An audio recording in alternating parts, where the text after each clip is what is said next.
What happens if you just cut the whole mycelial network in half? Do you kill the organism? No. Now you have two, right? So there's no central processing unit. There's no brain. There's no driver. It is a whole bunch of little tiny units that come together that form a collective intelligence. And Bitcoin is much closer to the mycelial form, the network intelligence, right? Each of us as individuals, as miners, as exchanges, as wallets, as consumers, as commentators, we're all part of this Bitcoin network. And it is our sum total of actions that create the Bitcoin network. So the fungi gets attacked, they create a new enzyme to defend themselves. Bitcoin gets attacked, information goes through the network. Our engineers build new software patches, kind of mimic enzymes. Those software patches are distributed through the network. We choose to voluntarily upgrade our nodes, and in the process, we are smarter and more adapted to our environment. Welcome back, ladies and gentlemen. We have a very interesting episode today with a gentleman by the name of Brandon Quittem. I was just going back through my website I made about Bitcoin recently, whybitcoinonly.com, and it refreshed my memory on some of my favorite articles I've read over the years about Bitcoin and drawing all these really interesting analogies that can help people understand it. And one of my favorite ones was from Brandon, who wrote the Mycelium of Money, which basically talks about how the mushroom kingdom, or the fungi kingdom, maybe you would call it, is really a great way of understanding the Bitcoin network, and just this interesting idea of how Bitcoin and nature are really intertwined more than people would think, especially Bitcoin being a technology. A lot of people would automatically say it's like the opposite of nature, but it has so many similarities. It's really fascinating to dive into those. So, Brandon Quittem, really appreciate you coming by to join me, sir. Hey, thanks, Ben. Happy to be here. So why don't we start with, I always like to have just people's backstory. And I know that you have a really interesting one, from being an entrepreneur to, going through life, exploring yoga, spirituality, finding Bitcoin. Give us a good long story of like where you came from and how you got to where you are today. Awesome. Appreciate that. Yeah, so my story starts, I grew up in Minnesota, standard suburb, old school neighborhood where kids play outside and play baseball in the cul-de-sac and build half pipes in their backyard and break their arm. And your parents are at work the whole time and then they find out later. Now raising a young family, trying to find a similar neighborhood, similar type experience for my kids. I don't really necessarily love the direction I see in the broader American society. And when I was growing up, I played, all the sports. Bless my parents' hearts for driving me and my sister around all the time. And what was weird about me is I was really into business at a young age. And my first business was I would go into my garage and I would steal all my parents' beer and wine and whatever, put it in a cooler and a wagon and go door to door and sell my parents' alcohol below market rate to my neighbors. And I learned a few lessons in this first business. Number one, it is technically illegal for children to sell alcohol. Number two, it's not a good idea to steal your parents' inventory. It turns out you have to pay for the inventory. It's not all profit out there, ladies and gentlemen. And thankfully, one of my neighbors was like, "Your parents know you're selling me beer for 25 cents a piece?" And I'm like, "Yeah, of course they do." Anyways, that business unwound as I was breaking a bunch of laws. And then I figured out that I have to actually go to Cub Foods and acquire some Mountain Dews if I'm going to sell them. And so that actually morphed into a soda pop empire where I'd hire the neighborhood kids. And there was a new neighborhood next to where we lived. And they were building all these houses, right? So construction workers everywhere. And, hot summer day, two enterprising young kids come up with a wagon and some signs and whatnot. And we would sell soda to all these construction workers. And, we were clipping coupons and figuring out buying ice and paying the kids and blah, blah, blah. So it was a good training ground. And I probably did 100 little businesses like that before I graduated high school. Went to school for engineering, switched to business, ran the school newspaper in college. I was in a fraternity, vice president of the fraternity. I was kind of like a business frat boy, salesy kind of douche. And then I went to Oracle straight out of school, youngest higher selling enterprise software. I thought I was the man, making lots of money, blah, blah, blah. But on the inside, I was kind of disappointed with the direction. Like, there's no way this is like what I've been working up to, and this is the rest of my life. I started to see the people in the next role ahead of me and started to say, whoa, I actually do not respect the people in the future role. So I see myself in my trajectory, and I realize that this is not the trajectory I want to go down. So I sort of hit pause on that career path, took a yoga teacher training while working at Oracle, experimenting with psychedelics, sort of just said, okay, let's start searching a little bit. There's got to be more to life. In that process, I sort of saw my life going two directions. And it gave me the confidence, honestly, to turn my back on my identity at the time, even though all social signals were saying, you're doing a good job. Um, I needed I needed the external confidence here to go a different path. Girlfriend at the time, now wife, we met at Oracle. We sold everything we own and we bought a one-way ticket to India. And this was about 6 months after smoking DMT, which is a very powerful psychedelic, lasts like 15 minutes. In the process, I received some clarity on the direction. It felt real, felt hyper real. The takeaways were very cliche looking back, but it did help nudge me in that direction. And then from 2014 through 2018, we traveled all over the world, working remotely, building online businesses. So if you remember, Tim Ferriss wrote a book called The 4 Hour Work Week, inspired a generation of digital nomads building online businesses. I was in that cohort. And yeah, about 11 months into that first jaunt through Asia, we were making more money than we were spending and working 10, 20 hours a week. 4 hours is the total myth, by the way. We were working like 10 or 20 each. So almost a full-time job, and we're making that much money, but you can travel on not that much money. Anyways, we were punching our fingers in the keyboards and we're on the beach in the Philippines and money's coming out. So we thought we had discovered the secret to the universe and traveled all over, had a really, really good time, and eventually stumbled into Bitcoin a few times. And it was that perfect timing. I was sort of done with the business. I was less inspired. Just overall, just not stoked on the direction of the world. And Bitcoin comes into my life and perfect timing for the third time. And I was like, oh, this is the thing. And realized that I can express my deep seated desire to change the trajectory of humanity, meaning like, I don't like where politics is going, but if I vote harder, it's not going to get me what I want. So maybe it's time to build things and sort of design the world you want to see in a Bucky Fuller sense rather than try to change the existing system. So build things versus vote harder. I like that framing. Then went sprinted all into Bitcoin land. And so I essentially went from like corporate salesy, like hard charger, ambitious material guy to sell everything, hippie traveler, digital nomad type in like weird parties and like endless stories in that direction.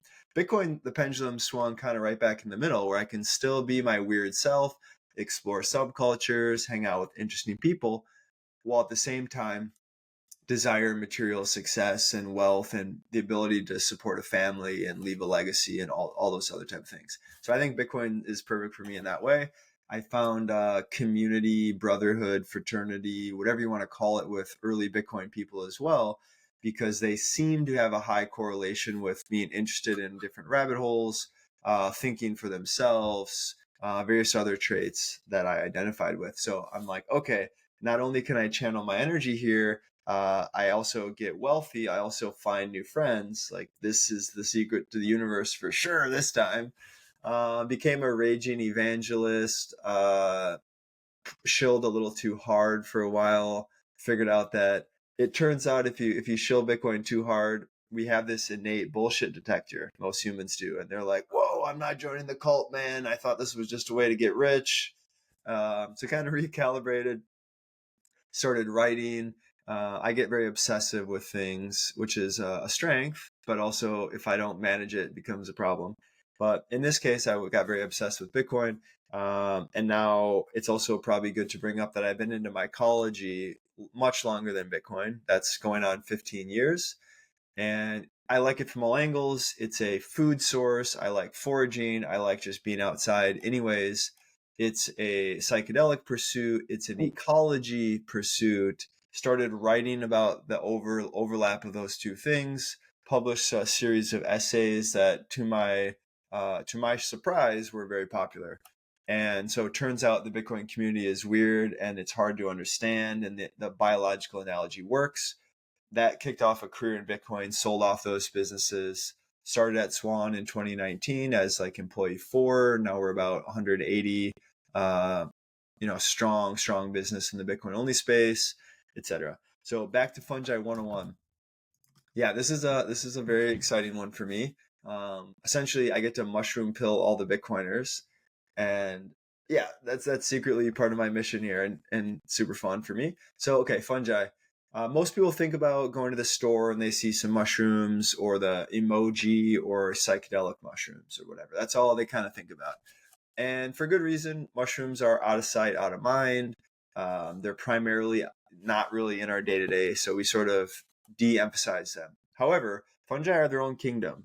There's more fungal species than plants and animals combined. So it's a very large group of organisms. It's also very diverse. And so the mushrooms we see at the grocery store, that's actually just the sexual reproductive organ of the species. So it's like the apple on the tree, but the organism itself primarily lives underground, and that form is called the mycelial form, or you can say a mycelium network. And so what that is underground there's a series of single cell wall tubes. Just think like little tiny roots, which are essentially tubes, and a large chunk of the fungi connect all the trees together through their root systems, and they literally trade resources with each other. And the fungi are masters at chemistry, so when they're underground, they're digesting their environment through chemistry. They're liberating minerals out of the soil, which are very valuable to trees. And then the fungi sell those to the trees in exchange for fats and sugars, which the plant creates through photosynthesis. And so what that creates is this specialization of duties. It does form an underground economy. And that's totally mind blowing. Nobody thinks about it. But when you walk through the forest, there's millions of organisms underground just doing their thing. There's this whole drama that we don't even see. And another thing to keep in mind here is that's just one type of fungi, right? If anyone likes beer, wine, chocolate, bread, all these things are only made possible by our invisible fungal allies. So all those things are a product of fungi. So thank your fungal ally next time you consume any of those. A large part of our medicine also comes from fungi. And so what we realize is that the fungal kingdom is more similar to humans than they are to plants. And what that means is these fungal organisms, they're just living their life. And what they do is they create their own chemistry to defend themselves. So, oh no, a predator is coming to consume me. What the fungi does is they create new molecular objects, new chemistry to then defend themselves. And over time, they build up a library of these chemical defenses. And it just so happens that because our biology is relatively similar, a lot of those molecules that the fungus creates actually work for us. So if you go back to World War One, during trench warfare, we had a lot of issues in the trench where you would get trench foot or some other bacterial infection, which would kill more people than bullets or bombs. And what we were doing at the time was we would put moldy bread on wounds. This was before discovering penicillin. All we knew was that it worked. And of course, we were applying penicillin to our bacterial infections before we even understood what we were doing. And this goes way, way, way, way, way back. And so there was a famous specimen, a human specimen found in the Swiss Alps, who essentially an ancient human died crossing a mountain pass. And what we found out is that he had two types of mushrooms on his person. One was a knife sharpener and a bacterial infection medicine. This is the birch polypore. So if you boil it and drink the tea, you literally will kill bacterial pathogens. If you dry it out, it becomes so hard you can sharpen your knives on it. Very useful fungus. Another one that he had on him was called tinder pore or tinder conch, which is a useful mushroom for transporting a flame. So you dry this thing out and you can essentially transport an ember in a little satchel over a cold and windy place, get to where you're going to sleep that night, create your fire. So truly crucial for survival. So anyways, we found this guy dead in the Swiss Alps, What body was his full. name again? It was like Ozzy the Iceman or something. Yeah, Otzi or Otzi. Otzi. I'm not I've sure. heard of that. Yeah. Yeah, super cool anthropological example. And they found, because he was frozen, they found biological pathogens in his gut, which were the same pathogen that birch polypore mushroom would be active again. So he was carrying his own medicine. Point being, humans who use fungi to their advantage outcompete those who don't. And that goes way back then. We were using it as antibiotics. We were using it as early as World War I, and we finally discovered the details of why. But fungi are awesome. The oldest organisms on our planet, multicellular organisms, are fungi. The largest organism on the planet is a honey mushroom colony in eastern Oregon. It's thousands of acres large. It's thousands of years old. It's consuming an entire forest. Yeah, the list goes on, but fungi are amazing. And the takeaway here is that it's understudied and it's totally mind blowing, just like Bitcoin is. And it's a very deep rabbit hole. If you're super new, just Google Paul Stamets and watch a YouTube video. If you want to read books, Merlin Sheldrake's book, Entangled Life, is my favorite. It gives you the wide ranging view into fungi. And it's very mind blowing and whimsical. And he's kind of on the cutting edge of science. So you're going to find it really interesting. Otherwise, you might find a narrow focus book like culinary mushrooms or foraging or ecology or using fungi for bioremediation, right? Like some people use mushrooms to clean up oil spills or clean up a formerly pesticide ridden agricultural land and you want to remediate it for organic food or whatever. Yeah, that's probably enough on fungi. Let me know where you want to go from here. Because this is just a fascinating. I've really never dove into just biology and how nature works at this level. I pretty much only got the typical high school biology class, kind of just forgot about it. But it's truly insane how many things are going on at one time when you just can't see any of it. It's all just the earth is just such an amazing group of systems all working together. And before we move on, I had to throw a quick question at you. What are your thoughts on the theory that humans have evolved from monkeys that just ate a bunch of magic mushrooms and just their minds exploded with ideas and that ended up turning them into humans? Do you have any thoughts about that one? I know Yeah, Joe Rogan talks about that. definitely. Theory popularized by Terence and Dennis McKenna called the stoned ape theory or stoned ape hypothesis. Yeah, essentially human Homo sapiens emerged out of Africa. We were a species on the plains there.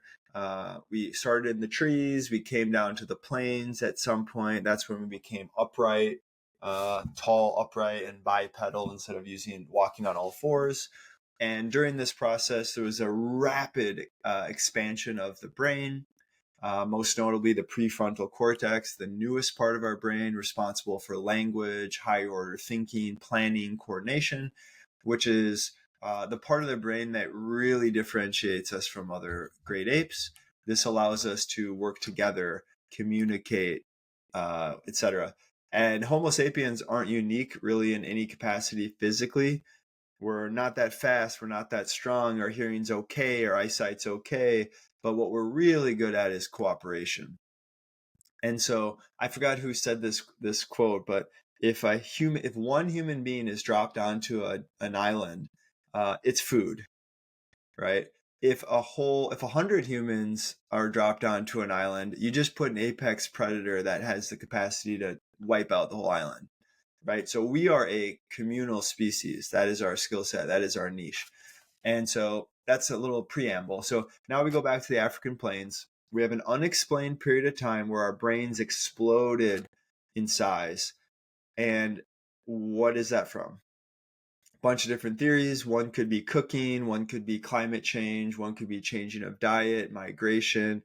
Another one is the consumption of psilocybin mushrooms. So we know for sure psilocybin mushrooms were growing in that area at the same time as we were expanding our geological footprint. We know for sure they grow from the dung of ungulates, so cows and antelopes and all the hooved animals on the African plain. The mushrooms associate there. We would also assume that humans walking the plains would walk and they would follow the animals because the animals provide food, and you might follow their dung because that's a good sign you're on the right track, you're following them. And then you can imagine a group of 100 early hominids who came across some dung and these big bodacious psilocybe cubensis mushrooms, dinner plate size, coming out of the dung. And your group's starving and you're going, hey man, we haven't eaten in a while, look at those big mushrooms. Who's gonna, you, Dale, right? You pick your one buddy who you know will do anything. Dale, you're gonna have to go eat this mushroom and see if it's Do it okay for for the the rest of Instagram us. reel, dude. That's right. So Dale goes out there, and his girlfriend takes a picture of him for the internet. And Dale eats the mushroom. And what Dale realizes that at small doses, he just takes a little nibble. His eyesight improves, his hearing improves. He's a little bit more sexually aroused, and he feels kind of good. At a medium dose, now Dale's getting a little lit, and he's starting to have creative thoughts. He's dancing, he's having fun, he's introspective. He's really, really activated.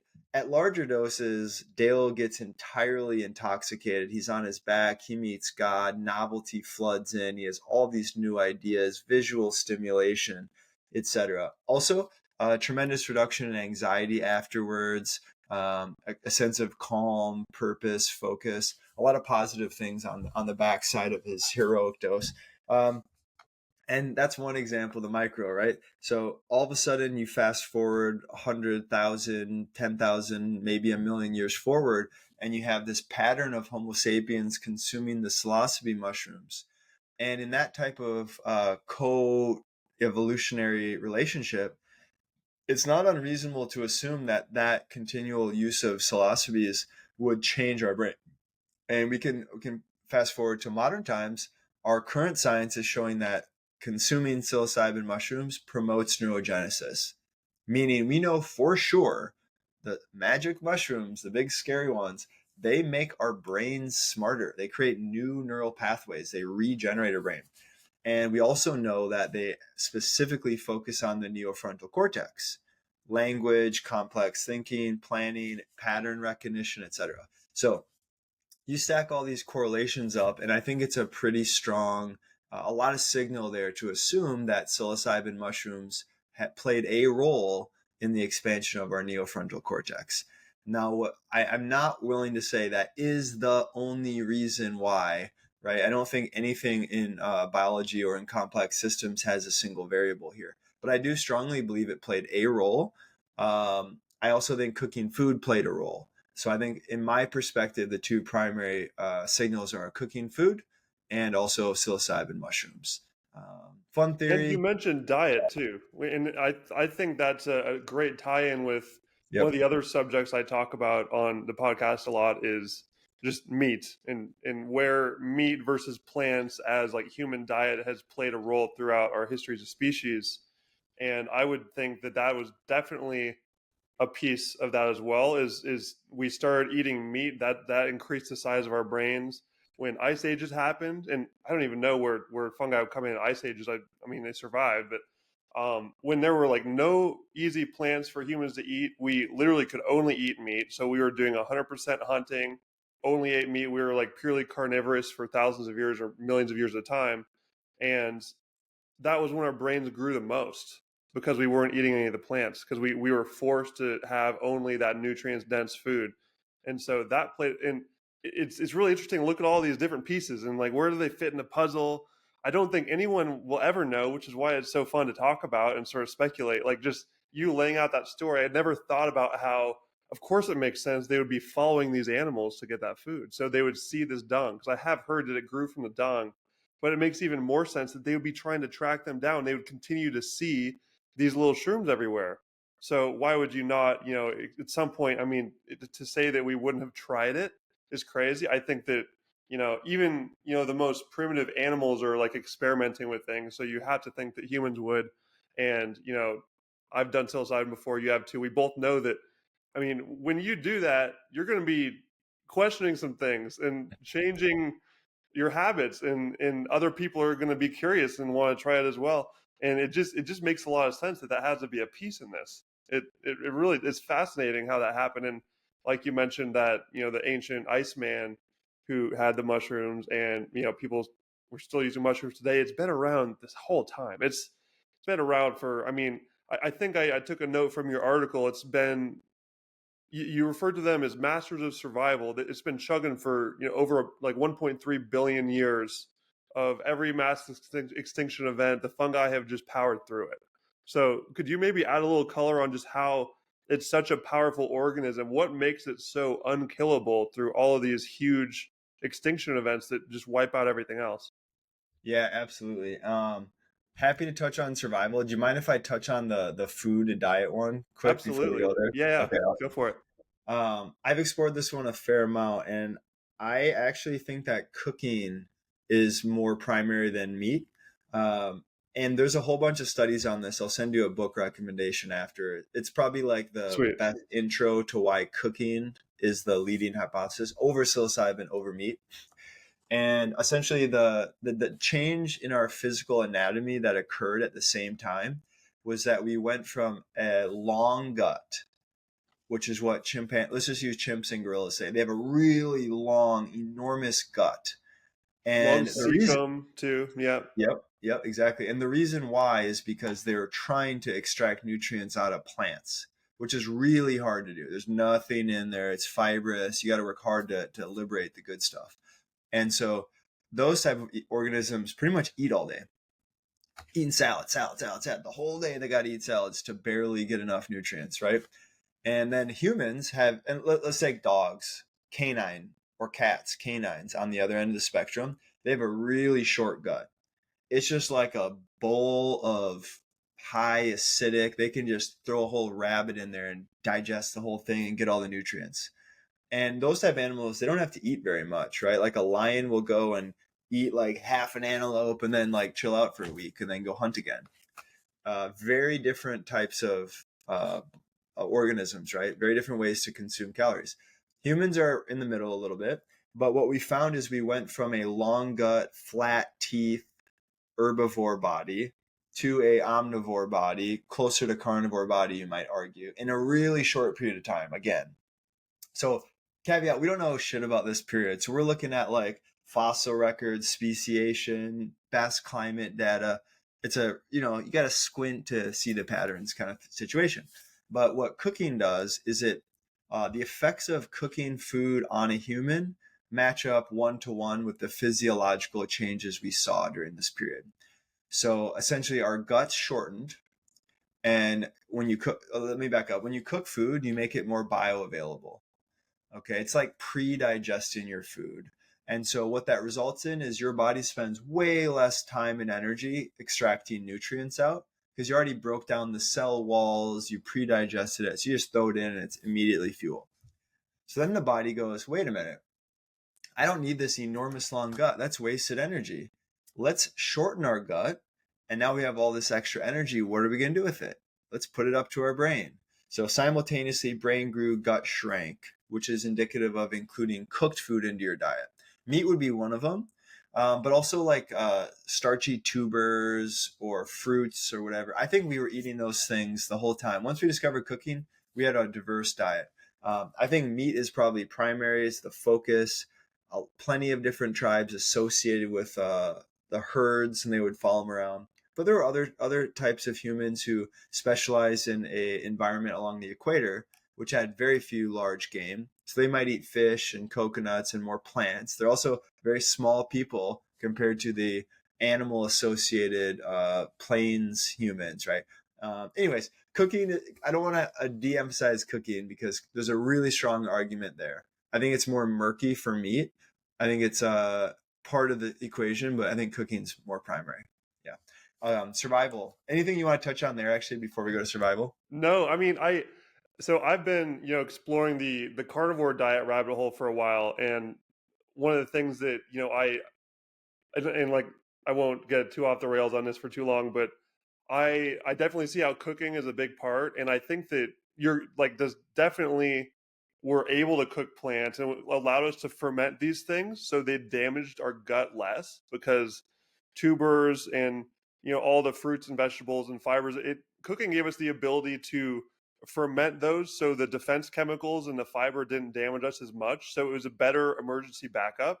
I still feel like it was pretty much always the backup food, though. Like you said, meat was primary, and but yeah, it's it's a good point to bring up cooking though, because it saved a lot of time too, and just gave us the ability to like consume many more things in survival situations, and like that's definitely interesting. And a lot of people now they've kind of forgotten about that. Like no matter what diet they have, they whether it's like a raw vegan diet, some people are even doing like raw carnivore.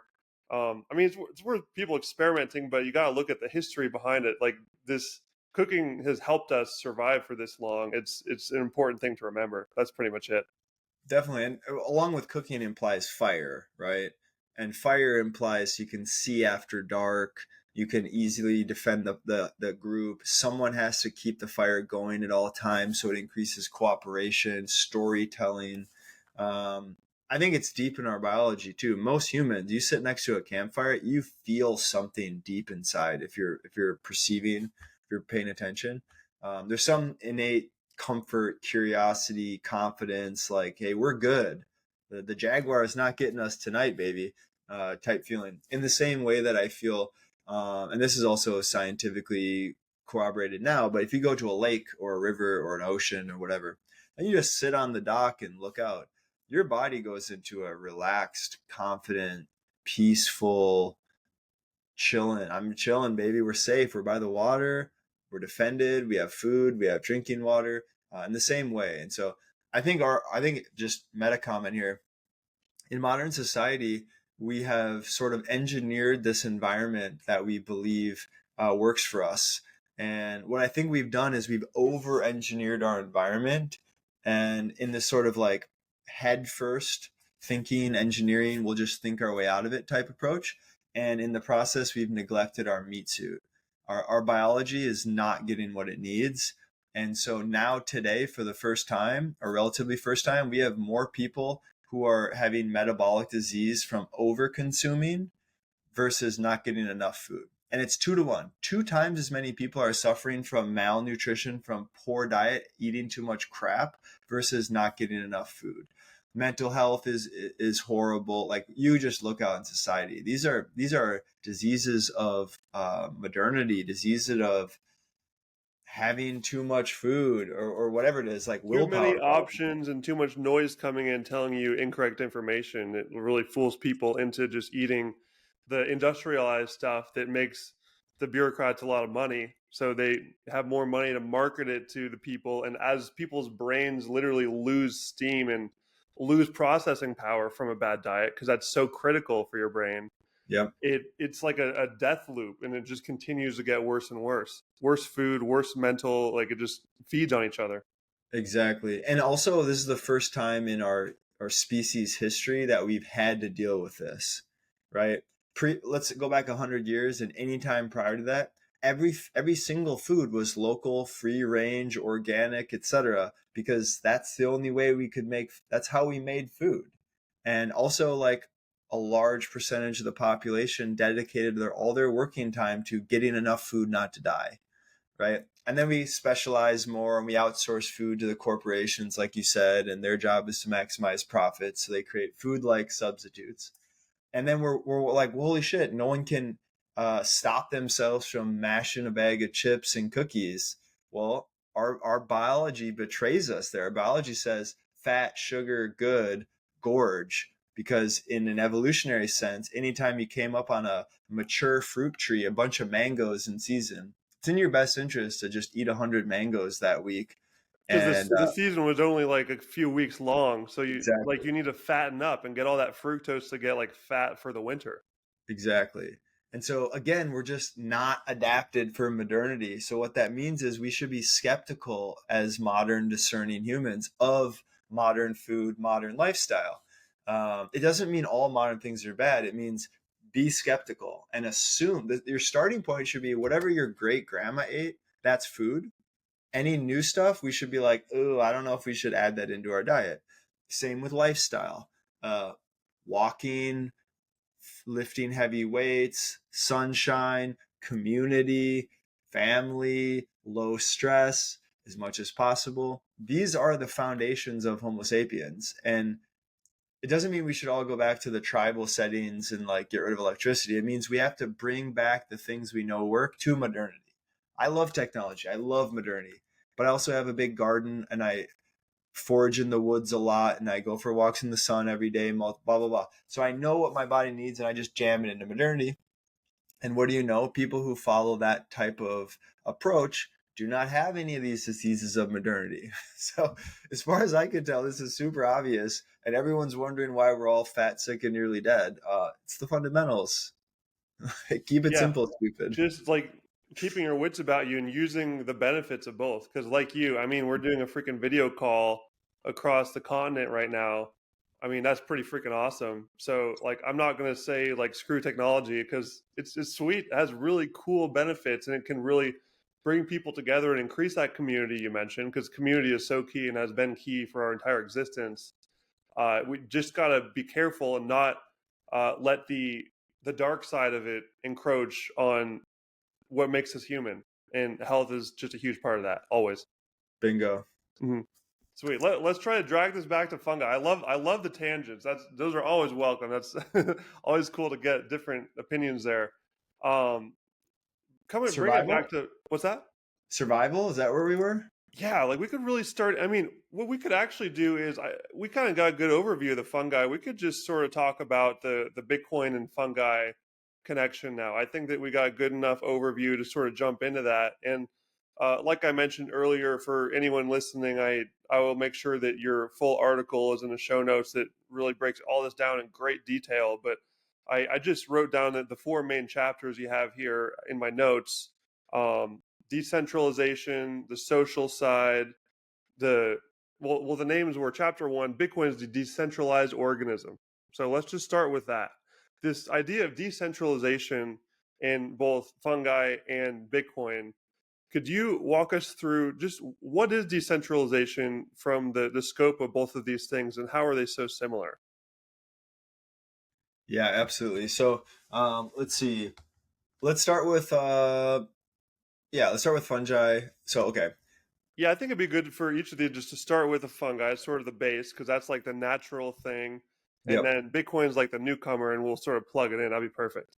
Awesome. Okay, perfect. So, mycelium, right? Underground network, roots, think roots. It can be large or small, a bunch of little tubes. And in that environment, what happens if you just cut the whole mycelial network in half? Do you kill the organism? No. Now you have two, right? So there's no central processing unit. There's no brain. There's no driver. It is a whole bunch of little tiny units that come together that form a collective intelligence. So the intelligence emerges out of this complex network. Okay, that's point one, and it's a different type of intelligence, right? And we don't see that intelligence very easily because we are central processing unit organisms. We have a brain. We think very highly of our brain. Of course, our brain thinks highly of our own brain, so maybe we should be skeptical of that. But let's skip that one for now. Versus the network intelligence, right? It's a very different type of intelligence. But the benefit of a network intelligence is that the decision making is pushed to the edges. So we have this network, and oh no, an attacker is coming to eat me, right? In that situation, it's time to make a decision. And so then it sends information through the network. The network gets a new update, it adapts to that local condition. And that creates a really adaptable species because the decision making is pushed to the people with the most information. You can think about that in an organization too. Do you have a hierarchical organization where you funnel all information to the top, or do you have a more flat organization where individuals are empowered to make decisions? Right? It's not right or wrong. They're just different types of information processing. And Bitcoin is much closer to the mycelial form, the network intelligence, right? Each of us as individuals, as miners, as exchanges, as wallets, as consumers, as commentators, we're all part of this Bitcoin network. And it is our sum total of actions that create the Bitcoin network. And we also adapt to our environment, right? We sort of learn from our mistakes. We learn from the environment. So the fungi gets attacked, they create a new enzyme to defend themselves. Bitcoin gets attacked, information goes through the network. Our engineers build new software patches, kind of mimic enzymes. Those software patches are distributed through the network. We choose to voluntarily upgrade our nodes, and in the process, we are smarter and more adapted to our environment. So it's a decentralized network intelligence. We learn from being attacked, so we're anti-fragile. There's also an immune system component here. So if you think about the meta, for example, what does a mycelial network do in a forest? Well, they trade, so they keep the trees and the ecosystem happy. They preserve water. They create molecules to defend trees against parasites or bacteria or whatever. So it sort of acts as this immune system for the forest. And it's not entirely selfless. The mushrooms benefit by keeping the forest alive because the mushrooms treat the trees as trade partners. So they want to keep their trade partners happy, right? In the same way, Bitcoin sort of serves as an immune system for humanity. It is a tool that we use to protect ourselves, to protect our purchasing power, to protect ourselves from unwanted currency debasement from our governments or from rent-seeking businesses, right? It is an empower the individual type setup, which prevents from the excesses of centralized power, typically governments or businesses. Another element about Bitcoin, like why is it like this decentralized organism, part one, is another type of fungus called the saprophytic mushrooms. These are the recyclers in the ecosystem. So when organic matter, a leaf falls down on the ground from a tree, where does the leaf go? Well, fungi and bacteria, they consume that leaf. They break it apart into its base constituent elements, the carbon, nitrogen, oxygen, phosphorus, etc., and either consumes it themselves or trades it with other organisms. So essentially liberates resources from like otherwise not useful materials. This actually is similar to Bitcoin's proof of work function. So Bitcoin miners will go and they'll find stranded energy that's otherwise not valuable to the market because energy is not globally fungible. You have to deliver that energy, you have to move it to the consumer. And sometimes there's not a transmission line. Sometimes it's not a cost effective to move it. Sometimes there's a mismatch in the consumer's demand with the excess supply. Essentially, there's arbitrage in energy markets all over the world. And that creates these peaks and valleys of prices of energy based on meeting consumer demand with the supply. And so that's pretty wild, right? Bitcoin miners go to rural Iceland where they have abundant geothermal energy, but no consumption, no demand. And those miners just plug in and they're liberating value out of that stranded asset in the same way the fungi do.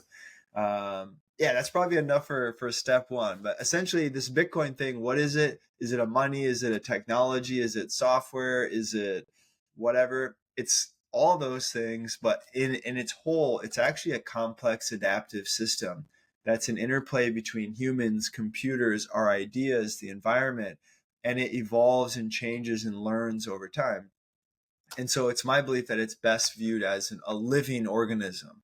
Not the same as what we consider biology, but a similar digital superorganism type thing. And a lot of people report that that's a useful framework to understand this thing. Yeah, and for that piece you touched on about the mining coming in and rescuing stranded assets and really being, good for energy, and how this idea that, Bitcoin is wasting energy. Maybe we could super quickly just add a little color on that, because I think there are a lot of people out there who are, haven't quite done the research on Bitcoin yet, and they've heard on TV that Bitcoin is wasting energy. We don't need to get too off in the weeds on that because that's a whole other conversation. And I know your article, Bitcoin as a pioneer species, is one for people to dive into. I'll put that in the show notes to really look at how mining works from that scope. But could you maybe quickly just give me a response to someone that says Bitcoin uses too much energy, is wasting energy, is bad for the environment? What do you say to them? Yeah, it's an important one. Thankfully, the market is realizing that that is a silly critique, and we're actually seeing former news pubs that would make that argument are making it anymore. So I think we're already past that argument. But to go back there, because most people are unaware. But I think the luckily, average person that is just seeing all these articles are kind of banked up in their brain, even though they're not being produced anymore. That's just what they remember. totally true. So to dismantle the argument, I think the first thing to do is say, is Bitcoin valuable? Because if you think Bitcoin is not valuable, then if it consumes 1 unit of energy, that's too much, right? But if you think Bitcoin has value to some amount of people for some reasons, then you can start to say, okay, well, is it providing value relative to how much it costs in energy?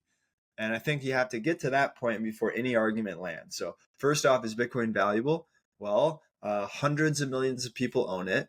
We have endless case studies of humanitarian uses, escaping autocratic governments, or setting up a business as a woman in the Middle East, or getting out of an abusive relationship with having your own bank account, which is impossible for many women across the world. Or maybe you can't even own a bank account because your country or the bank won't serve you because you don't have an identity.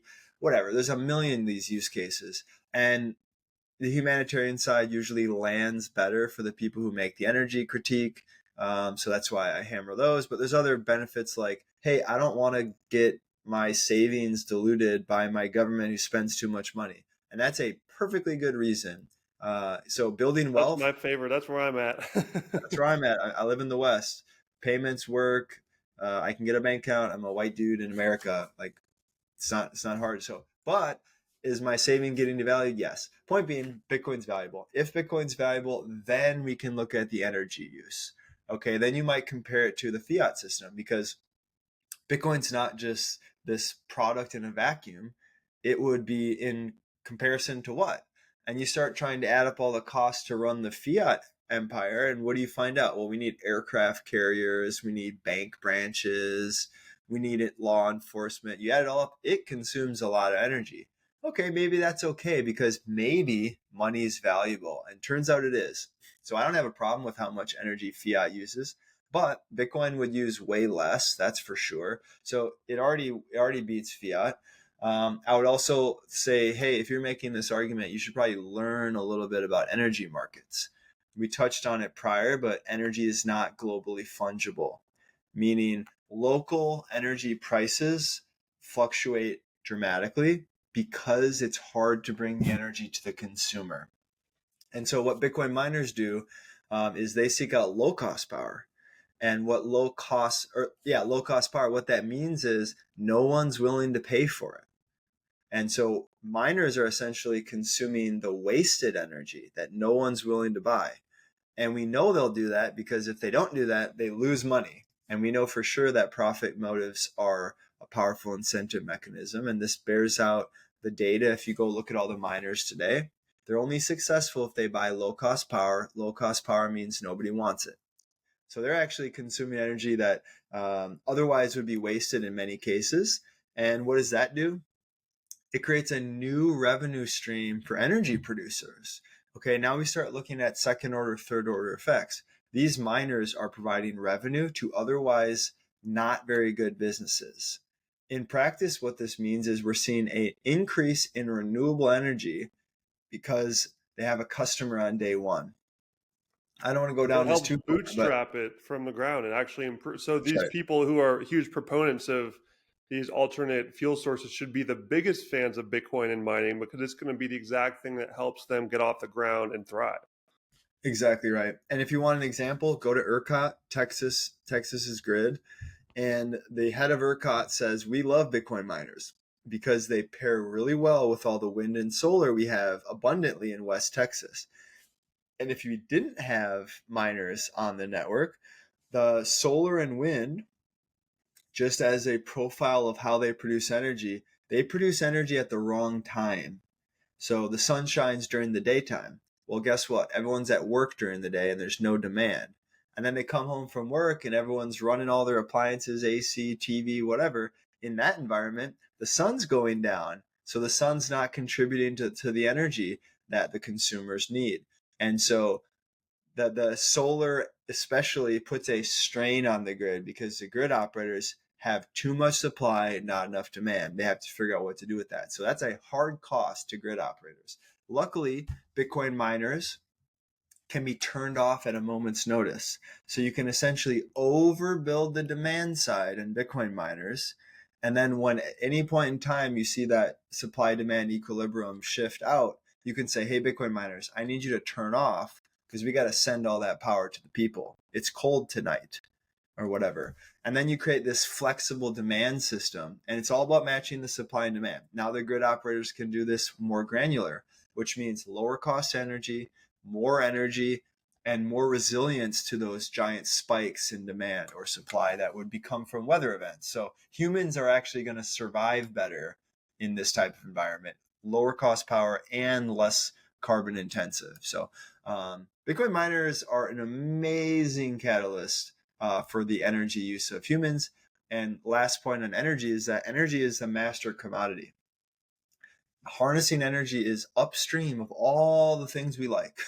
All human flourishing comes from energy harnessing, protecting ourselves from weather, growing food, transportation, hospitals, all this type of things. All the modern conveniences are absolutely downstream of energy harnessing. So we want more. And if you want to take a humanitarian angle, you want to make people who don't have much give them a better quality of life, give them cheap energy. The rest is history. Yeah, absolutely. And I'm really glad we got to touch on that there. I think that's a really important thing to sort of toss into this mix. It's a little tangential to the fungi conversation, but that's just a huge one that we can't really repeat enough is just the energy side of Bitcoin and how it's, like you said, it's like a sponge that sucks up that unwanted energy and actually helps bootstrap those new producers. So it's helpful for every piece involved. There is no waste there. It's preventing waste. Um, just to wrap up the point we were talking about earlier on just the invincibility through decentralization from both fungi and Bitcoin we were talking about. I pulled a quote from your article. It's a little bit long, but I think this is just beautiful, so I'm going to read it off real quick. You said, both Mycelium and Bitcoin endure in the most competitive ecosystems on our planet and must constantly adapt in order to survive. They have skin in the game and become hardened from hostility. Fungi are in a 24/7 competitive environment, constantly fighting little underground battles against various bacteria, microbes, and competing fungi. If one mycelial node senses a predator or prey, it sends information to the mushroom scientists who then create a new enzyme to target the predator prey. That's crazy. The fungal network distributes this new enzyme where needed. Bitcoin responds to its environment in a similar manner. As bugs, threats, or opportunities are found in the system, information travels to the Bitcoin scientists, we know as developers, who create an enzyme, which is a software patch, and this update propagates through the system. This enables greater ecology success for Bitcoin too. Bitcoin is anti-fragile. Both fungi and Bitcoin harden their defenses over time and learn to consume new food sources. This has a compounding effect, increasing antifragility as well as life expectancy over time. And I think that's just a great way of showing how both of these things, the more you try to kill it, the stronger it gets. And that is like the unwinnable whack-a-mole game that some of these governments are trying to play, like China, for example, where they mine or they ban Bitcoin mining like twice a year. They just keep throwing this out that you can't mine Bitcoin anymore. And I forget how they've done it like over a dozen times at this point, and it just doesn't do anything. It doesn't work, and that's a big, powerful country, and it the miners either they say screw you, I'm going to some other country, and they just go to another country where it's allowed and they make more money. And then China says, wait a minute, we've lost economic power because these people are leaving, we need to get them back. So they get rid of the ban, they come back, and there's still a ton of hash power coming out of China. So it's, we just know that, and that's just one example of an attack that governments try to do, is just by dropping a ban hammer. It doesn't work. It just makes Bitcoin stronger. And it seems like the more FUD that comes out, the more, the nonsense that the naysayers put out there, it encourages more people to tune into their inquisition and learn about this thing. Like, why is everyone talking about this? Like, it's even the people that are saying it sucks are just, they can never stop talking about it. I should learn more about this thing. I should go read the Bitcoin Standard and, start following Bitcoin Twitter and just see what people are saying. And then, so even from an informational standpoint, the more you attack it, the more people come in. From like a government censorship standpoint, the more they try to ban it, the more people find it interesting. Really, every angle, it doesn't matter. The more you attack it, the stronger it gets. Would you agree with that? Yes, I absolutely would agree with that. I think the China hash rate one is a good example. They ban it. What happens? Well, hash rate left out of your borders, and now other countries are making the money that your people used to earn. So what did you do? You just prevented your own people from benefiting. What happens if you kick the internet out? Oh, we don't like the internet because of pornography and scams. Okay, great. Well, what about all the benefits of the internet? You didn't stop the internet, you stopped your people from benefiting from a tool. The exact same thing as Bitcoin. There's endless fun examples here. Nigeria was trying to ban Bitcoin and they were trying to push the CBDC and all this nonsense. What happened? Adoption skyrocketed. Now it's one of the most highest per capita adoption rates in the world in Nigeria because the government got heavy handed. I think I put a quote somewhere in these essays too. I was proud of. Wow, 6 years ago I wrote the first essay. That's weird.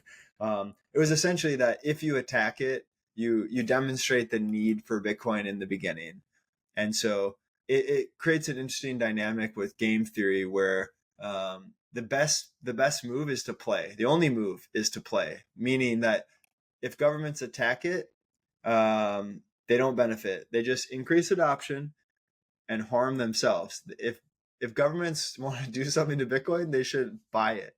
That's the best way to attack Bitcoin, is to benefit from it. And that's a very, very good type of conditions to predict success, right? If it's a global arms race to adopt Bitcoin, the game's already over Don't because have everyone's, zero. Do yeah, not have zero Bitcoin when that happens. exactly. Your best move is to buy it. Yeah, it's You run more the calculation. expensive to attack it than it is just to adopt it and accept it and align with it. And we're seeing Exactly. the smaller countries like El Salvador, who have less to lose, just say, Correct. "This sounds great. Let's go. Let's do it," and they just jump right in. And countries like the USA, unfortunately, are likely to be some of the last to adopt it. We can do all we can to hopefully stop that, because I know I love my country. I'm sure you do too. We want it to become better. Hopefully they figure it out. We get enough people, to penetrate the political sphere to make that happen, just so they don't say stupid things on Twitter like most of them like to do now. But it's it's an unstoppable freight train, because whenever, like you said, whenever you have something that just keeps getting stronger every time it gets attacked, that's a scary thing. If you are the entrenched status quo who gets to print your own money and do whatever you want all the time, because this is not going to let you do that in the future. True, but I would add a nuance there. America has the fiat currency empire today, no question. I don't see that changing anytime soon. There's no upstart currencies to play that role. Maybe Bitcoin, how long it takes, I don't know.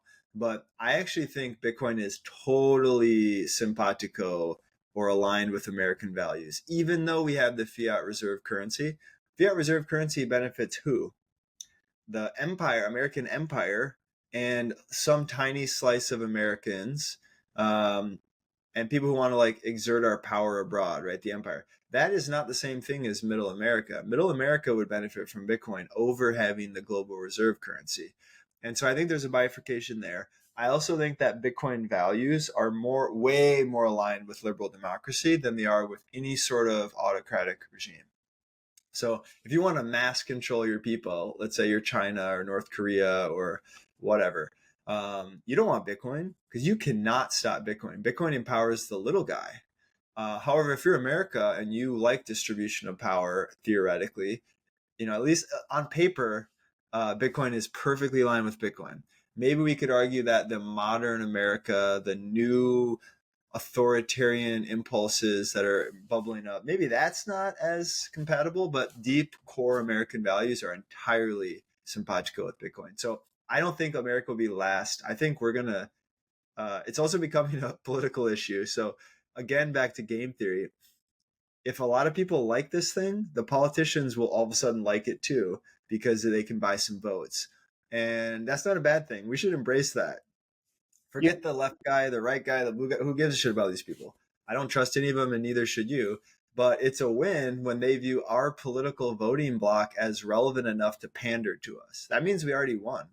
And yeah, we got to get the details right and whatever. We got to hold them to their promises and all that. But that's a very positive sign.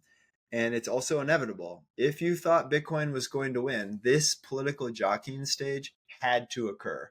And the prerequisite was we were big enough, loud enough, wealthy enough to actually influence politics, which we are now. And so good. Red guy versus blue guy, fight for our curry. I welcome it. I'm really glad you actually pushed back on that a little bit because I probably should have, included that.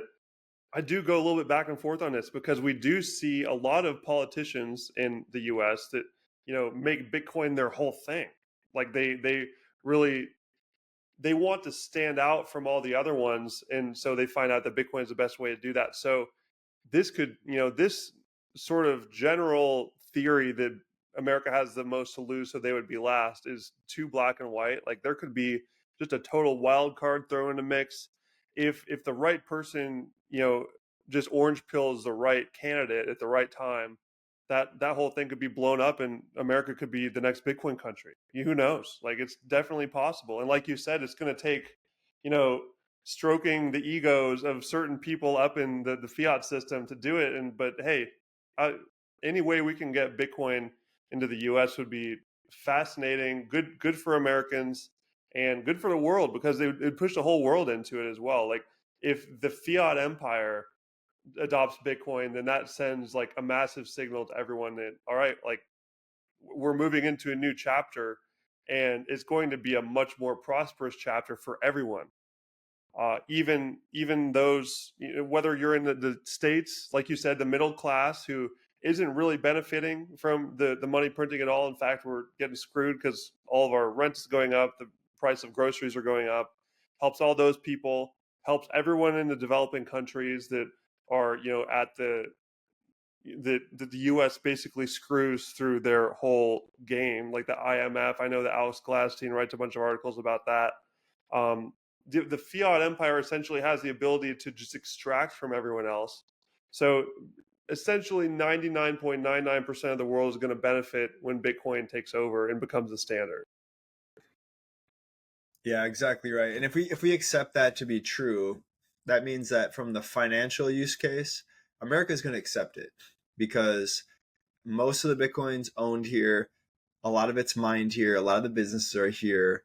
Um, it undermines competitors like China, and America wants to get some tax receipts, right? And we're going to vote for you if you support Bitcoin. So that ship has sailed in my mind. What's unclear and what I view as the actual battleground is assume we get through that stage, the government's going to want to spy on the network. They're going to want to minimize the like badass side of Bitcoin. They're going to want to make it hard to be anonymous. They're going to want to make it easy to trace and all that kind of stuff. And so, in my mind, the real battle is how much privacy do we get in the mature state here? That also means self custody. We have to win self custody and we have to win right to privacy. Um, and so that's where we should be. We should be building tools. And I know some people are. And honestly, it's a hard problem because today most humans don't seem to care about privacy. We all kind of just gave up and accepted it. But I think that future sucks. And as AI sort of blurs the lines between government, like people running the show versus AI running the show. Um, you know, passports, automated passport movement, where everything's tracked. You kind of add all this up, and this future digital dictatorship vision, which is a strong force right now, looks pretty scary. And all it takes is the wrong politicians to have keys to the surveillance castle, and life is pretty bad.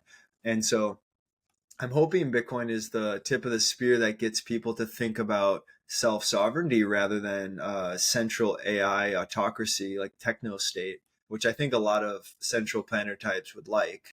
Um, I think Bitcoin's sort of the antithesis to that.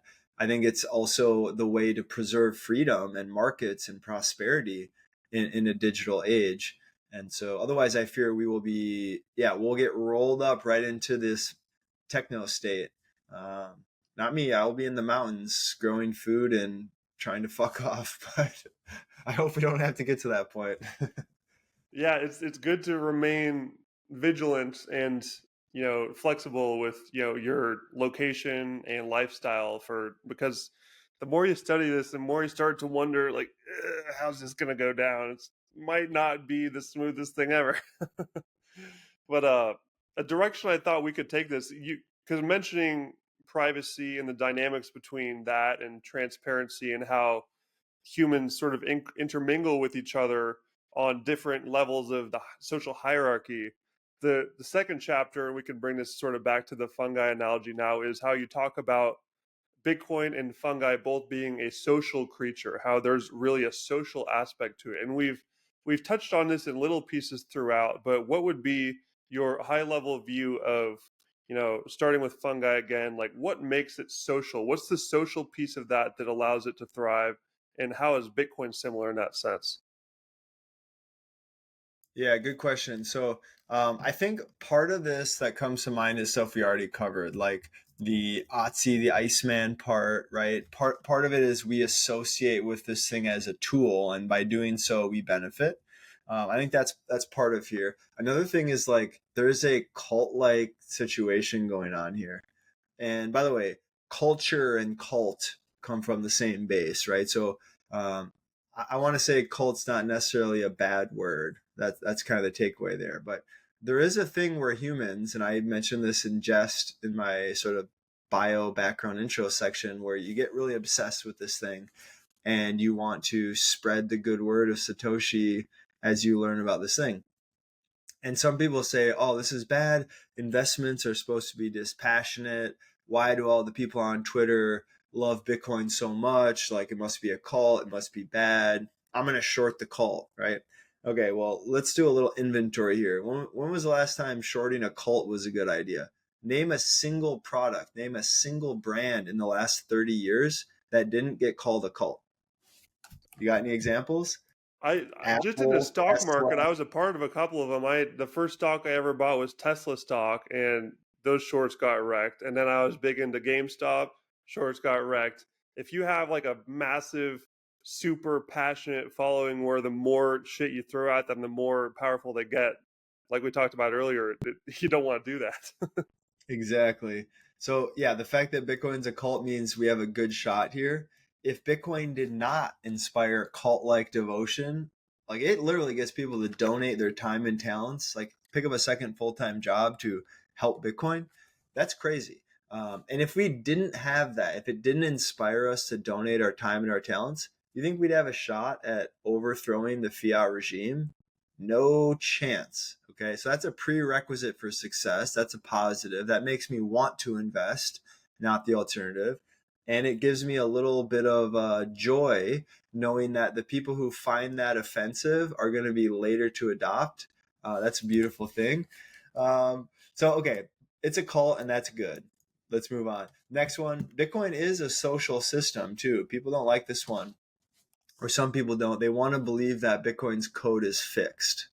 Um, that's not true in a technical sense. Anyone can fork the code, anyone can change the code, but it's true in like it's hard to change because of incentives socially type sense. So if Bitcoin is useful to the world in its current state, then Bitcoin will be really hard to change because so many people have an embedded interest in keeping this game going. My wealth is stored there, so don't dilute the supply, as a simple example. And those who own the token have a share in the future stake of the network, as their vote economically matters in any contentious situation. But it is a social system. We agree it has value, so we preserve the principles. In the future, if we figure out an existential bug to Bitcoin, for example, well, the people with an embedded interest are going to try to preserve their value. So the system will change, right? And so I just want to get around that. Like the Bitcoin protocol automates the social consensus around what this thing is. Okay, but I want to say that, and I also want to say the most important thing about Bitcoin is that it's hard to change, because um, any type of short-term fixes we might inject into Bitcoin comes at the cost of potentially screwing up the long term here. So let's talk about recent political battles around OpCat, OpCTV, expressivity to Bitcoin, ordinals, blah, blah, blah. All this like excitement around bringing new use cases to Bitcoin that aren't necessarily money or aren't necessarily the primary value. To me, I don't have a strong opinion one way or other on those use cases. Do I care they're on Bitcoin or elsewhere? No, I don't really care. If there was zero risk to the system, would I prefer they're on Bitcoin? Maybe. I don't know. Don't really care. But where I care a lot is we should not be trying to push any short-term fixes to Bitcoin to bring the demand here instead of on some shitcoin chain. That is horrible thinking. We should be thinking about Bitcoin as a 500-year system, not a 5-year system or a 50-year system. And so, sure, we can bring those things to Bitcoin. I'm not necessarily against that, but it should be slow and methodical, and we should do it for the right reason. I'm not convinced bringing shitcoins to Bitcoin is valuable, and it's certainly not valuable if it increases the risk to the whole system. So everyone needs to take a deep breath, zoom way out. That's my take on that one. Let's see. There's one more that people really like, and it's talking about the hype cycles in Yes, Bitcoin. I also love that one for sure. Okay, I was trying to find my notes on this one so I don't get it wrong, but um, if you let's start with this. If you look up old price charts of any stock at any point in time, you're going to notice that there's these bubble periods. Go look at the .com era, go look at the 2017 shitcoin era, whatever. It all shows the same thing. What is that? That is human psychology of fear and greed overlaid on a chart. Okay, the stocks change, the narratives change, but humans don't change. Our innate biology shows up on these charts. Okay, we're social creatures, we're predictable in mass. That's just what happens. That's how people can trade. You're externalizing the human condition. Now, when we look at mushrooms and we look at the hype cycle in Bitcoin, okay, I did some thinking on this because everyone's always like, oh, Bitcoin price, it crashed again. Oh, man. Yeah, okay, fine. If you just pop in every 4 years and you hear Bitcoin crashing, you're like, oh, it crashed 80% again. I wouldn't want that. And then you look cycle to cycle and you realize that, wait a minute, it crashed to $100 and then it crashed to $3,000 and then it crashed to $20,000. And man, I wouldn't want that. No, no, no, no. It turns out these hype cycles, they're a pattern. And interestingly, or not interestingly, side note, Bitcoiners tend to just see everything through a Bitcoin lens, myself included. So any chance I get, I'll ram a Bitcoin analogy into biology if I can. Um, Partially that's funny, and partially it does help people understand things if I'm going to defend myself. But also we think Boyd a lot in this world, myself included. Anyways, what is the mushroom hype cycle? How does it compare to Bitcoin? What is the mushroom life cycle? Most of mushrooms' time, the organism's time, is spent underground as mycelium. You don't see it, out of sight, out of mind. It's quiet. And then when the conditions are absolutely perfect, the moisture's right, the temperature's right, the sunlight's right, it concentrates all this energy, and then the mycelial network produces a mushroom. And as soon as that mushroom reaches maturity, we're talking on the order of a couple days, maybe a week or two, reaches maturity, quickly reproduces, aka drops spores. Spores are like tiny little mushroom seeds, and then those mushroom seeds land nearby. If conditions are right, those mushroom spores fuse together and a new mushroom colony is born. Again, they spend most of their time underground, and hopefully later they get to reproduce. That same cycle mimics the Bitcoin cycle, hype cycle. So most of Bitcoin's time, it's relatively quiet. It's a bear market. Nobody's talking about it except for the people who are super involved. That's the mycelial stage, out of sight, out of mind.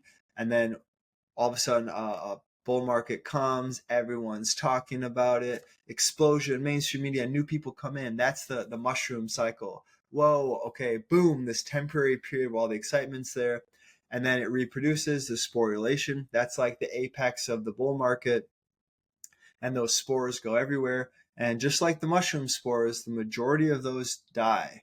In Bitcoin land, most of the newcomers, they get wrecked on price and they leave. But a few of those spores, a few of those new Bitcoin entrants, they learn about this thing. They start investing a lot. They spend that bear market learning. They go back underground. They form relationships. They learn. They invest. They build. And then that creates a larger mycelial network for the future hype cycle when it reproduces again. And so, yeah, it's good to view these things as cycles. It's deep into biology. We're just externalizing it on charts. Yeah. Awesome. And I pulled up another longish quote from your article that I think adds perfect color to this. You said, to the casual observer, most of Bitcoin's life is boring. Months go by with relatively little action. Then, when conditions are just right, Bitcoin explodes into life, growing massively in size and hijacking the consciousness of observers. Price goes to the moon, media is flooded with hyperbole, and DMs from the normies flood in. Then, almost as soon as it crescendos, Bitcoin fades away, dying back into obscurity as casual participants write it off as a fad, hype, or a failed experiment. Like the mushroom spores, most new users exit the ecosystem. However, a small percentage form new colonies in Bitcoin land. These bear market survivors become new hodlers of last resort. Like a mushroom past its prime, Bitcoin hype cycle exuberance decays and the price plummets. This bear market will shake out weak hands, hedge funds will fail, ICOs will go back to invest will give back investor money or worse, projects will fail, and some charlatans will be exposed. However, hodlers, new and old, collectively go underground and quietly make Bitcoin better, building, learning, and forming alliances. And I love that last part especially because, as we talked about earlier, fungi are primarily doing their most important work underground. And there's so many examples of bear markets and Bitcoin being the ultimate time where the most cool shit's getting built. The new educational content is created to onboard newbies, new developers training and adding to Bitcoin Core, new financial services being built around Bitcoin to give it better user experience, new Lightning applications. All of this stuff is harder to do during a bull market because there's so much noise and hype and just things flying around everywhere. It's hard to really focus on the most important long-term goals. And so during the bear market is a perfect time to do that. And that's what we see. People get the most done during that. And it's truly interesting how fungi are the same way, just building in the background all the time. All right. So we've got two more chapters here to jump on. This next one is one that we like the ones previous. We've touched on this a few times, but we can sort of just knock this out here. Bitcoin as the antivirus to macro uncertainty, and the way that that sort of fits into fungi. We talked about how that gives people, even like us, who have relatively stable lives and finances because we're part of the American empire who controls the money printer. It gives us a little bit of extra stability, but there's still tons of uncertainty out there.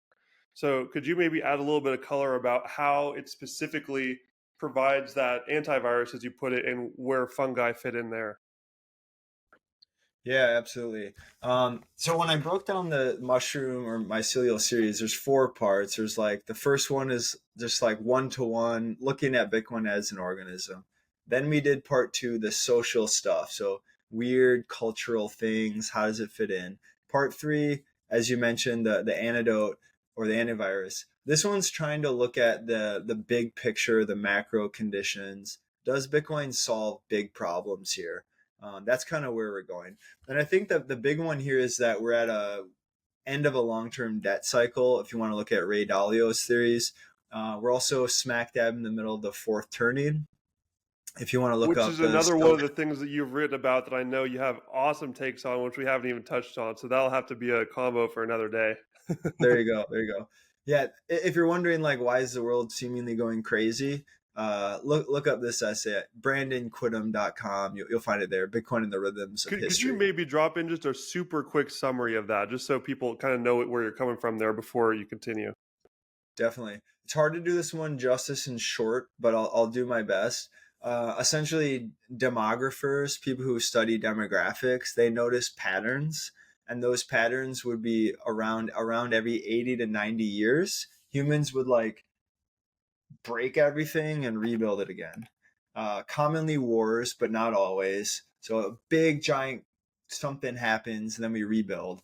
And the takeaway there, my takeaway there, I guess, is that we build institutions.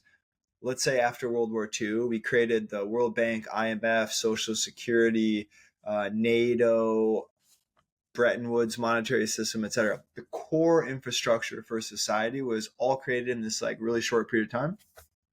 Great, we lived, we prospered, and those institutions served us for some time, including the World Bank and the IMF, by the way. However, due to natural entropy, the systems decay, society evolves past the institutions, and they essentially, their value goes down, and we don't trust them anymore. And then society starts to crumble because the institutions aren't serving us anymore. And then humans all of a sudden realize, shit, the institutions don't work, we don't trust them, but we actually kind of need them. And once the global civilization comes to that point, the conditions are ripe for change. Conditions are ripe for volatility because we're all ready to change. And human condition, human nature would say that when things are bad, our instinct is to collectivize. It's to say, hey, we got to make a big change and we need you on our, if you're not with us, you're against us. It doesn't matter if it's perfect, but we all got to work together to survive the hard times, right? So that condition emerges at a society level. And then one tiny little catalyst can turn into a giant global war because we're all ready for it. And so this fourth turning cycles theory essentially predicts the mood of different time periods. And if you know the mood, then you can sort of predict how humans will respond to catalysts. You can't say the internet's going to be invented in the fourth turning. No, you could say if the internet was invented in the fourth turning, how would we assume humans would respond versus if the internet was invented in a different period of time. So it's like the bottoms up approach to viewing cycles in society versus the macroeconomic top down view on what's the global debt like, right? And so right now, I think pairing these two things together is very useful. So Ray Dalio popularized the long-term debt cycle, meaning every, let's say, X period of time, there's too much debt and you got to do something with it because you can't pay it back in any reasonable time frame. So usually war, could be austerity, could be other things. And I think Bitcoin sort of solves both the long-term debt problem and the fourth turning problem. On the fourth turning problem, we need new institutions that we trust. And I think Bitcoin, properly understood, is like a public institution for the planet. It is global public infrastructure, just like the internet, that allows anyone anywhere to access the money.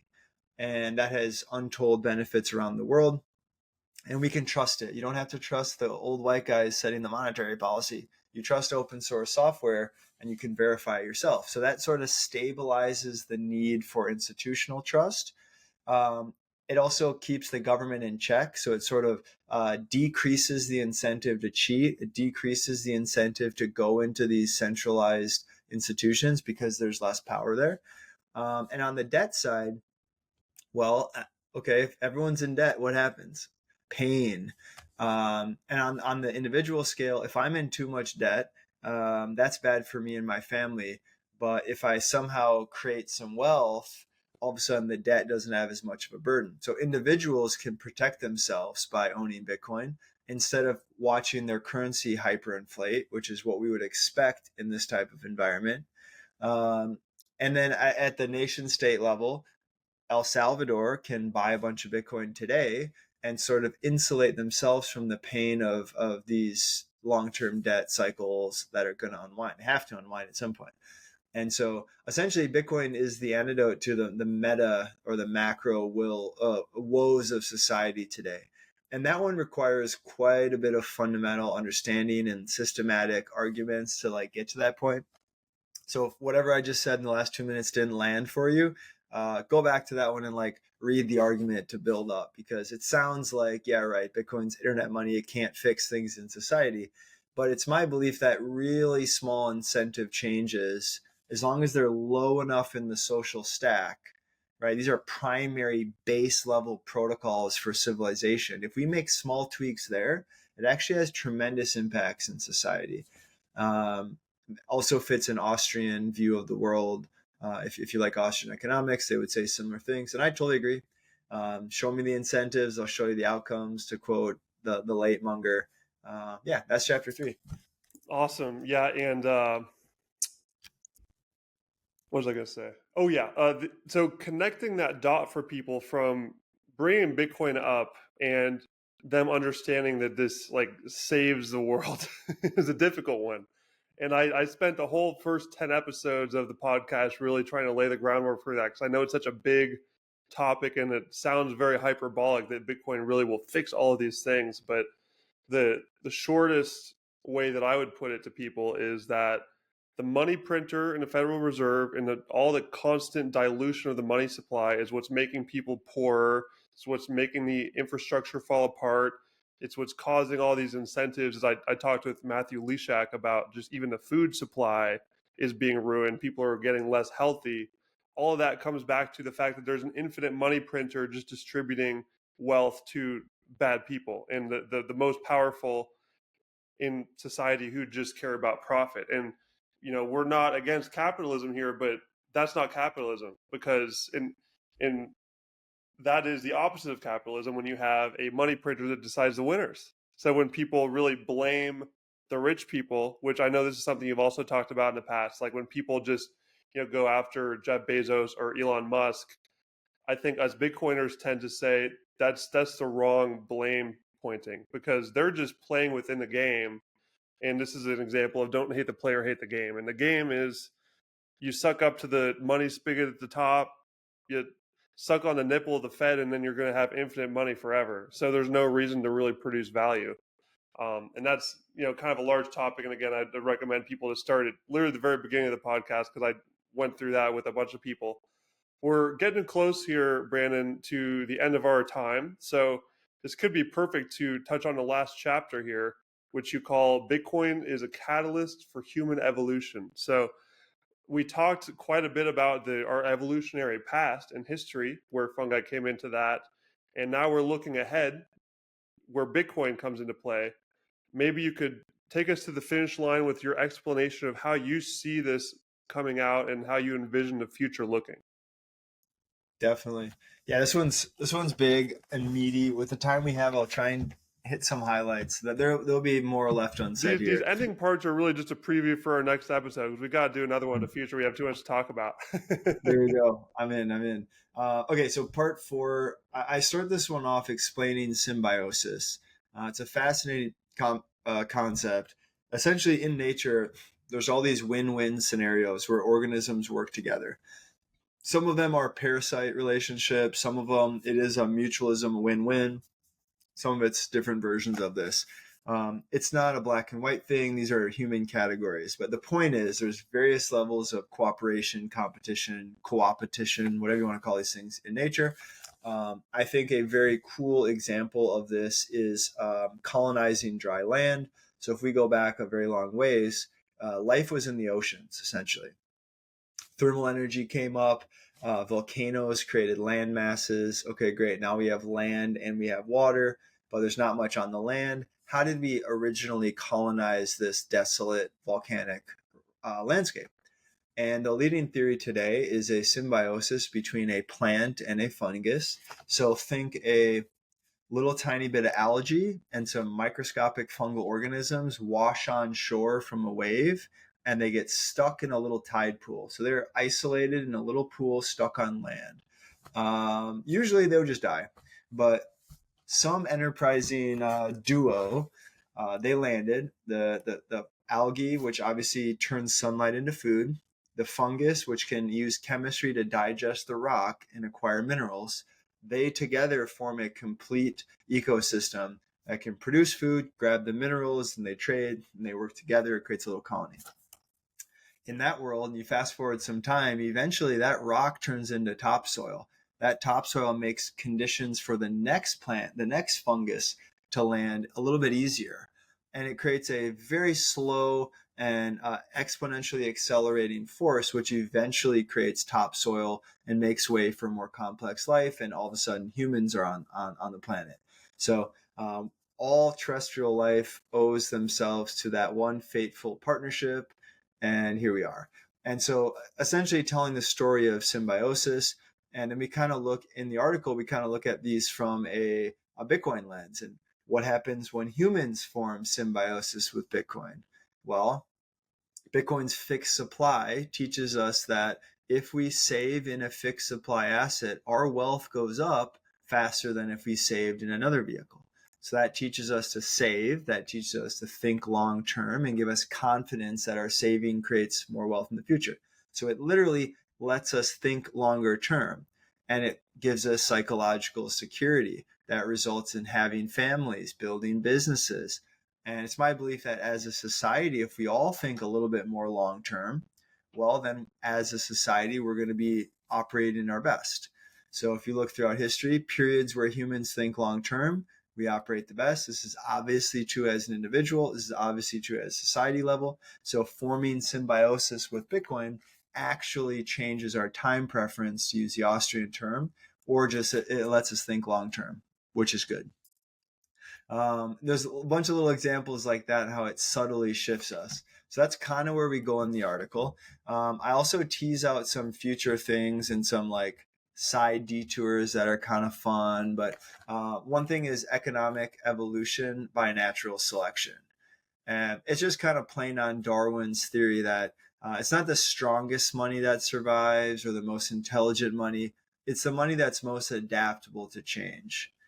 And I think that's what Bitcoin brings, because Bitcoin is the Bitcoin code is an express uh, implementation of what the people who own the money want.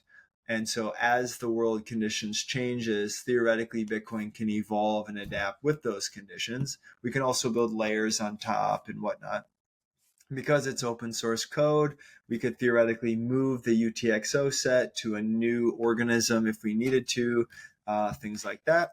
I also think Bitcoin just generally creates conditions for a more prosperous society. So forget time preference. It also brings new economic actors online. So let's say you live in one of the places in the world that you don't have access to banking. Today, that's between 1 and 2 billion people. Okay, that's 4 to 8 times more people than there are Americans in the world. There's a lot of people. Well, if money is now over the internet, all you need is a $20 Android phone to access global money, global trade. That all of a sudden brings a whole bunch of people into the global economic game. That increases trade, specialization, that allows new ideas to come to market. And it doesn't take very many Elon Musk's, Maya Angelou's, Beethoven, Da Vinci's. Just one more Da Vinci in the world is good for everyone, right? And so even bringing on a few more super geniuses will benefit the whole world. And so that's pretty cool. I think it also enables us to transcend social scalability a little bit more. And social scalability is a phrase from Nick Szabo, who everyone should go read. Early Bitcoiner, has tremendous insights. Tons of my work is influenced by Szabo. But he has an idea called social scalability, which all sort of define as like our ability to cooperate flexibly in large numbers. So it might start out as a hunter-gatherer tribe. We cooperate because everyone in the group is a friend, relative, or whatever, in our brain remembers everyone's names. We know who helped us. We can help them. We keep it all straight. But we kind of got stuck there, Dunbar's number, for a very long time. How do we cooperate in a larger number? We have to come up with things like religion or some other abstract thought, maybe induced by psilocybin, to do a recall to a previous point in this conversation. Or maybe it's a law, maybe it's English language, right? These are social scalability tools. If we're the same religion, we don't have to know each other. We know that we both share values, and that allows us to trade. If we can both speak English, we can form trust bonds because we can communicate and feel each other out, right?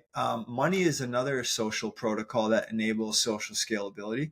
I don't need to trust you because do you have the money? If you have the money, I'll sell you a cow. But if you don't have the money, I'm not going to give you a cow unless we know each other, unless trust is built somewhere else. So these are trust protocols that allow us to cooperate. I think Bitcoin is the most sophisticated monetary trust protocol for humans because there's no intermediaries. You don't have to outsource the function to a single country to administer this money, which administers trust. We all trust the protocol. My node validates your transaction. I don't have to know you, see you, anything. As long as my node says thumbs up, transaction's complete. So that opens up economic corridors for anyone to anyone else, peer to peer, in the entire world. And that alone, that incentive, that condition will dramatically change the world. And if we go back to social scalability, it's my belief we're caught in a nation state game right now. It's an industrial revolution, and we are competing industrially, state against state. And in that condition, whoever has the biggest army, the most magnitude, the most might, the most people, the most GDP, that's who reigns supreme. However, in a Bitcoin world, it's a slightly different game. You don't need the most military. You want economic power. You want per capita success. You want the local politics to reflect the people. And in that world, it actually creates a different game, a different incentive mechanism. So Bitcoin actually shatters that glass ceiling of industrial strength and instead creates a more networked structure, a more internet structure, a more like internet age form of governance. So I expect instead of 200-300 countries, we'll have 2,000 or 3,000 countries or more. Again, small little incentive changes, large impact. Yeah, that's part 4. That is some esoteric stuff. I allow myself to indulge in future speculation there without much real evidence. That being said, these ideas were written 5 to 6 years ago in this essay, and many of my predictions are starting to come true. That feels very good. Maybe it's luck. We'll see how we do 20 years from now looking back. Absolutely. And that's all part of the fun of just speculating a little bit. That's what makes it so much fun for all of us. And I know we just hit 1:00. Do you have to run, or can I drop one final quote in here? You got to go. I'll save it Yeah, for I do next need to time. go. No worries. Yeah, let's do it next time. Excellent. I will throw all of your links, your articles, your Nostr, your Twitter, all in the show notes, Brandon. Appreciate you so much for coming by, man. I know you got a busy schedule, so I really appreciate you. Yeah, thanks, man. Super fun conversation. Hope to do it again. And yeah, thanks for having me on. Will do. See you later, man. Bye bye.